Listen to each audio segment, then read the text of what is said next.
Good morning sa mga katami natin dyan. Gagawa tayo ng ihawan. Ayan, sa pamamagitan ng mga sirang kalan. Ayan.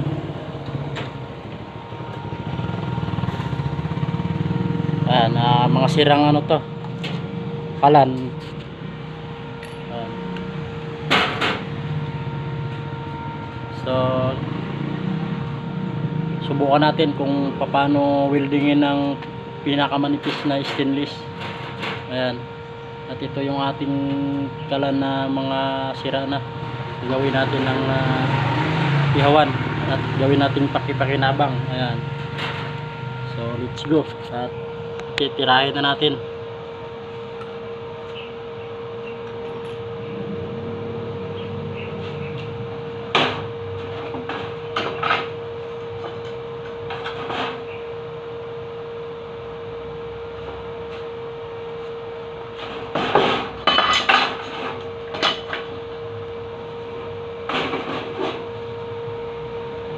Kuha muna tayo welding rod, tapos tanggalin natin yung balat.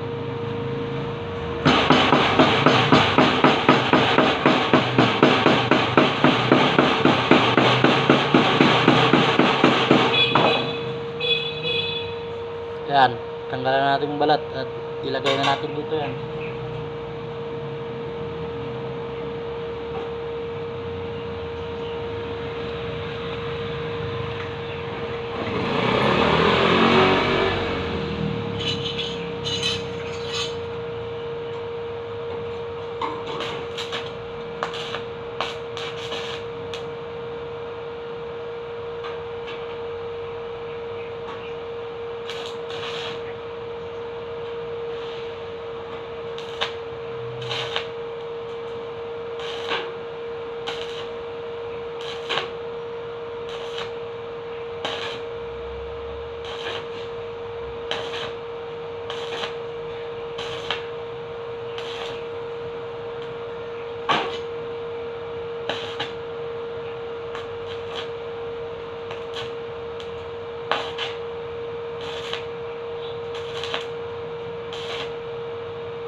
So ayan na mga kami, at ipapakita natin yung welding natin na pinakamanipis na stainless. Ayan, pakita natin ha.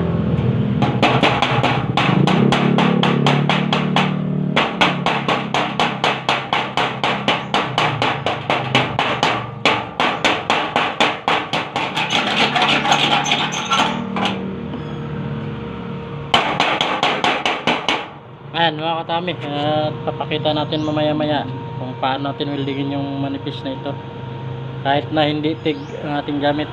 Ayan mga katami, ayan yung ating ihawan. Ayan. Ayan, sirang kalan, at ito ang ating gawin ihawan. Ayan, at nalagyan pa natin to ng mga harang-harang. So ayan na nga mga katami, ito na yung ating nagawang ihawan at ready, lagyan na lang ng parilya yan. Ayan o. Ayan, dito tayo mag-ihaw sa kabila. Ito gawin na lang natin ito ng patuluan pag nag-ihaw tayo para kasi sobrang laki. Ayan, kalahati lang ating gawin. So ayan na yung ating ihawan. Sirang kalan yan, ginawa natin ng paraan para mapakinabangan. Yan mga katami. So may ihawan na tayo. Thank you for watching.